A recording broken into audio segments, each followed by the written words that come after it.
السلام علیکم دوستو، میرا نام ہے اسیب شفقت اور آپ دیکھ رہے ہیں ہنسی ٹی وی۔ چائنا،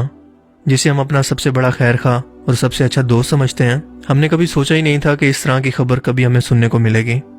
کیونکہ حال ہی میں چائنا نے اسلامی اور کرسچن مذہبی کتابوں کو دوبارہ سے لکھنے اور ان کے اندر بدلاؤ کرنے کا فیصلہ کیا ہے، یعنی قرآن کریم اور انجیل کے اندر بدلاؤ کا فیصلہ۔ استغفر اللہ، کیونکہ چائنا کو لگتا ہے کہ ان دونوں کتابوں میں ایسے نظریات موجود ہیں جو اس کی موجودہ کمیونسٹ پارٹی کی سوچ کے خلاف ہیں، اور دوسری وجہ یہ ہے کہ ان مذہبی کتابوں کے اندر موجود نظریات موجودہ دور کی ترقی کے اندر بہت بڑی رکاوٹ ہیں جنہیں بدلنے کی ضرورت ہے۔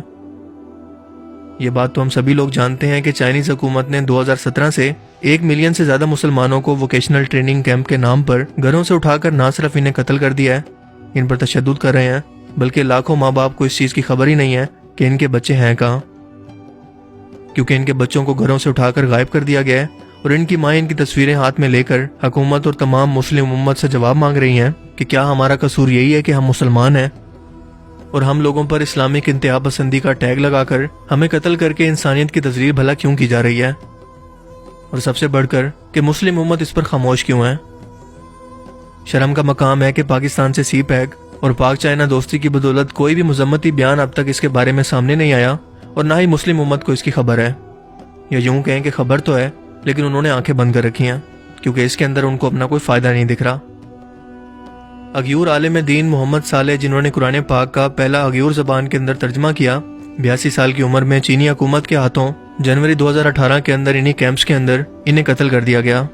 جبکہ ان کی صاحبزادی کو 3 بچوں اور 1 بھائی سمیت گرفتار کر کے ان کیمپس کے اندر رکھا گیا ہے۔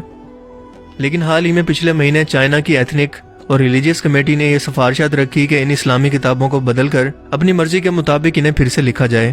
جیسے وہ پہلے ہی باقی دنیا سے اپنے لوگوں کو آئسولیٹ کرنے کی کوشش کر رہے ہیں، اپنا خود کا سیپریٹ انٹرنیٹ استعمال کر رہے ہیں، ہر وقت اس انٹرنیٹ کی سپرویژن کر رہے ہیں کہ کیا دکھانا ہے اور کیا نہیں،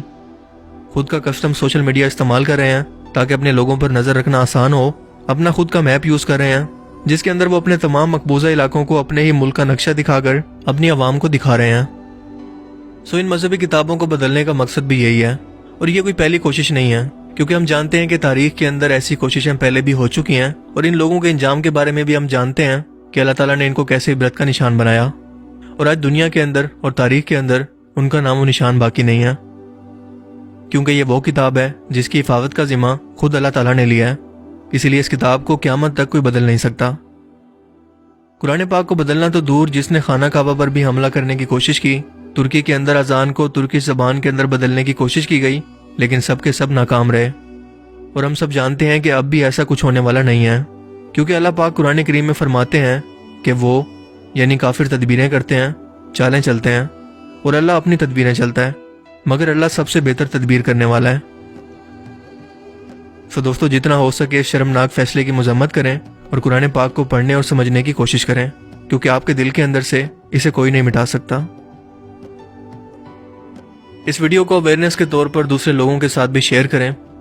اب میں ملوں گا آپ سے ایک نئی انٹرسٹنگ ویڈیو میں، تب تک کے لیے اپنا بہت سا خیال رکھیے گا۔ Thanks for watching this video. اللہ حافظ۔